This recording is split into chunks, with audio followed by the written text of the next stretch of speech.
Billy No Mates. I'm Stephen Hooper, and this is a podcast on 22plusy.com.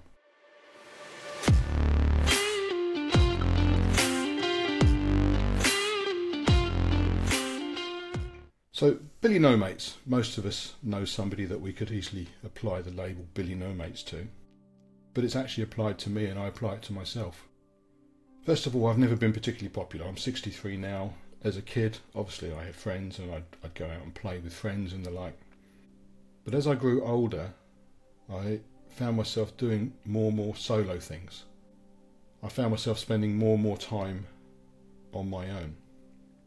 I wasn't particularly antisocial and I was never rude, but I didn't like going to discos. I was very uncomfortable at discos and parties and things like this.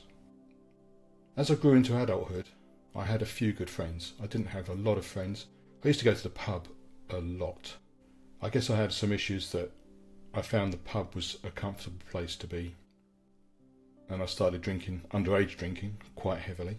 I found a large part of my salary, such as it was back in 1977, 78, I think I was earning between 17 and £20 a week.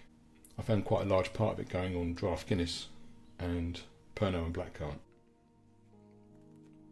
I also found that the people I was spending my time with tended to be of a similar mind to me. They tended to be on their own a fair bit. We weren't sad by any means. We had good fun, we had good life. We enjoyed each other's company, and I had reasonable success with the ladies. I just found that for some reason I was more comfortable on my own. And since those times I've found myself, even professionally, going it alone. I've always tended to do things which result in me being on my own. Wood turning in my garage, for example. A very, very solitary affair. Thoroughly enjoyed doing it. I enjoyed learning it. I enjoyed the feeling of the sharp chisel and the rotating wood. I enjoyed the feeling of creating something. I was never very good at it, but I enjoyed doing it. Unlike a lot of people, I never wanted to be the king. I never wanted to be top dog. But I was an extremely good king maker.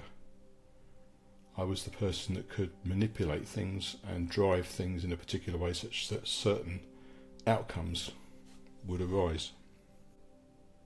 In my younger years, from about 13, I got a drum set and I was a drummer and I was in a small band for a while. But as the drummer, of course, you're the one that controls the beat. People play to the drum. So the truth is, for Billy No Mates, former international sales manager that could almost be parachuted into anywhere to resolve an issue or to sell a piece of equipment to somebody, dropped into Xi'an in the middle of China to close a deal that had been hanging around for over a year and closing it on the first visit. That's the sort of thing that I could do. I would just decide I'm going to be doing this, or somebody say we need this done, and it was me to the rescue almost. I would just, okay, I'll do it, and I would just do it. But the truth is, I never liked working in teams. I was never comfortable with teams, and I never trusted people in my team when I was working with them. I never trusted them, not that I didn't trust them as people, I never trusted them to do things the way that I felt they needed to be done. Now that's not a controlling characteristic or a controlling trait. That's a case of recognising that things need to be done in a particular way for success and knowing that I could do that. I had a reputation for being a lone wolf, and I guess I've had that reputation for many years. But in fact, it's this lack of trust in other people's ability, the confidence to delegate and allow people to just do what they're capable of doing, doesn't really sit comfortably with me. It's not something I'm happy with, because I don't think there's another way of doing it other than the way that I've worked out. Now, I am autistic to some degree, and it's likely that I have ADHD, and these are possibly part of the reasons that I feel like this. I remember we were in a team building workshop in my last company, and we had to build a go-kart from all these big plastic bits and pieces and pseudo tools made of plastic.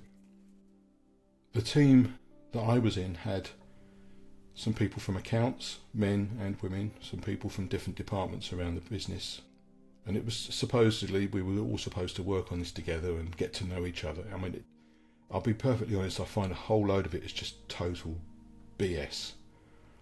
It's just another way for these people to make money out of selling snake oil, to be honest. Anyway, when it came to putting this go-kart together, in a previous life, this was now an electronics company I was in a previous life I trained as a motor mechanic. So I'm a fully qualified motor mechanic, and I worked in the motor trade for many years, even had my own small business. So who the hell do they think is going to build this go-kart? Was it going to be Sharon from accounts? Or was it going to be Steve, the motor mechanic? The guy that just gets on and does it? Well, that's what ended up happening. I just got on and did it. They were dithering around reading instructions, and I just put the damn thing together before they even knew what had happened. And at the end of the session, we all had a review from this snake oil salesman that was supposed to be a team builder. And lo and behold, he said, "I'm a lone wolf." Well, yeah, of course. You gave me my task. You gave me the task that sat in my lap. If you'd bothered to find out what my background was, you might have given me a different task. And I wouldn't have been able to do it necessarily, and I would have been more of a team player. But you put a task in my lap. Didn't know who he was dealing with. This is why they're snake oil salesmen. It's all just total BS. Let's provide this global event, this global environment for people to become teams. But teams are made up of people with very, very different backgrounds. We all got to that same meeting, that same day, place, time, through different paths. And of course, the snake oil salesman has no idea of that at all. If we look at what the trait is behind this, I get nervous about meeting people. This sounds really strange because I'm a sales guy. But the sales guy that does the job, I call him Salesman Steve, is a character that I play. So I put on this mask of being a salesman, and I stroll in full of confidence. I'm the guy that runs the meeting. I'm the guy that does this. I'm the guy that controls that. It's not me. It's a bloody character. And nobody, not even these bloody snake oil salesman team building purveyors, understood that. But the truth is, I get very nervous about meeting people. I go out of my way to avoid meeting people. And one of the reasons is I feel safer on my own. For a start, there's no chance of me being unfriended. An awful, awful word from social media. But I have no risk of being unfriended if I haven't made the friends in the first place. And we're not talking friends here, we're talking acquaintances and colleagues. If I don't get close, I can't get pushed away. And that's how I feel. So professionally, a lone wolf. In my personal life, a lone wolf. So I'm going to have a quick look at perhaps what's behind it. Somebody looking at me and my way of life might say to themselves that I like being on my own. No. I don't like being on my own. I feel safer on my own, but I don't like being on my own. I get lonely. Now, I love words, and I love the use of words, and I love intelligent people that know how to use words effectively and are very articulate. And an example of this, if you're familiar with Monty Python and the Holy Grail, there's a logician in the Holy Grail, and one of the sketches in there is he's talking about logic. And he's trying to explain the concept that not all things that perhaps look the same are the same. So he uses an example of all of Alma Cogan is dead. There's a reference from people from the 1950s. All of Alma Cogan is dead. But not all dead people are Alma Cogan.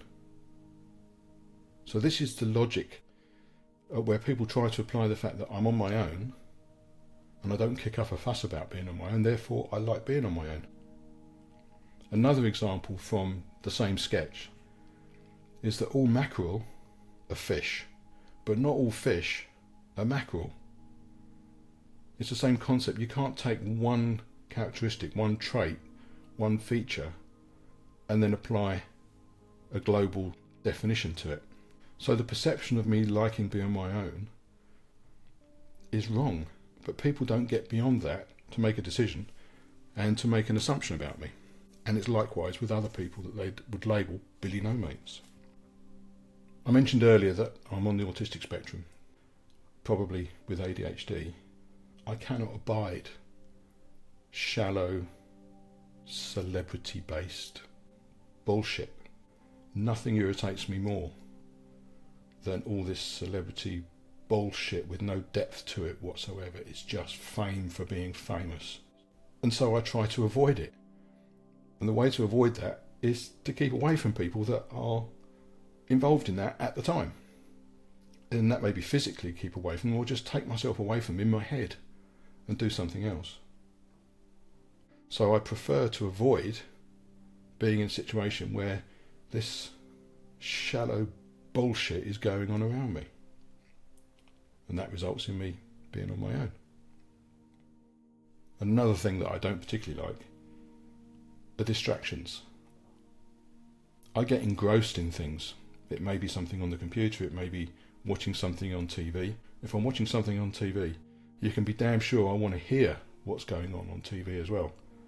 So don't just have this box of moving pictures going on in the corner of the room and then drown out what they're saying or drown out what's going on from that broadcast with a load of other totally unrelated BS. Likewise, if I'm listening to something, I just want to listen to what I'm listening to. I don't want to be distracted.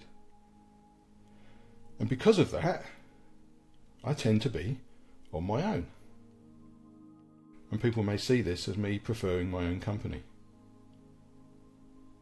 But the reality is, for me, and I think the same for a lot of people that are labelled as Billy No Mates, is being on our own is the lesser of the two evils. We don't always want to be on our own. We'd like to be with people that have similar interests, similar mindsets, even if they're in the same space as us and doing their own thing that they're engrossed in, and I can do my own thing I'm engrossed. We're all happy because we're engrossed in doing something that we want to do, that we're valuing. It doesn't mean saying I want to be on my own just because I don't want to be around all this crap. And I want to be able to concentrate on what it is that I'm doing without distractions. I just want to be able to do what it is that I'm doing. So I guess as a close, because this is supposed to be a short podcast, please, if you know somebody that's a Billy No Mates in your eyes or other people's eyes, don't judge them as a loner. Don't just think they're a loner and they like their own company. It's more likely that they don't like the company that's around them, or they don't like the environment they're in. So they go to a safe place. And that safe place is Billy No Mates land as far as everyone else is concerned. So give them a break. Find out what it is that actually really interests them. Find out what it is that they don't like about the environments they're in. And if you'd like to be around these people, try and understand it and try and make some allowances for them. It's not a case of just pander to them, but make some allowances for the fact that everybody's bloody different. And Billy No Mates over in the corner, you might think he's happy being on his own, but he might be as sad as fuck. But he'd rather be there on his own than he would be involved in all this shallow bullshit trite crap that goes on around in the world. Or maybe they're reading a book. Maybe he's listening to a podcast. Maybe he just wants to be allowed to do that without interruption. So, Billy No Mates, we just like to live honest, sincere lives with people of like mind, or people that respect our way of wanting to be. It doesn't mean we're antisocial, doesn't mean we don't like people, doesn't mean we don't get lonely. It just means you don't understand us. Anyway, I was trying to make this a bit more light-hearted than the usual stuff. I tended to go a little bit dark there, and that wasn't my intention at all, because even as a Billy No Mates, I've actually got a pretty good sense of humour. I hope you found this interesting. If you did, please subscribe. Please Let other people know about the podcast. If you know somebody who perhaps isn't the kindest of people to loners, lone wolves, Billy no mates, maybe share this with them. It might just make other people's lives that little bit happier, just because people can then understand. Anyway, I'm Stephen Hooper, and this has been a 22plusy.com podcast. Have a fantastic day, and catch us on the next podcast. Bye.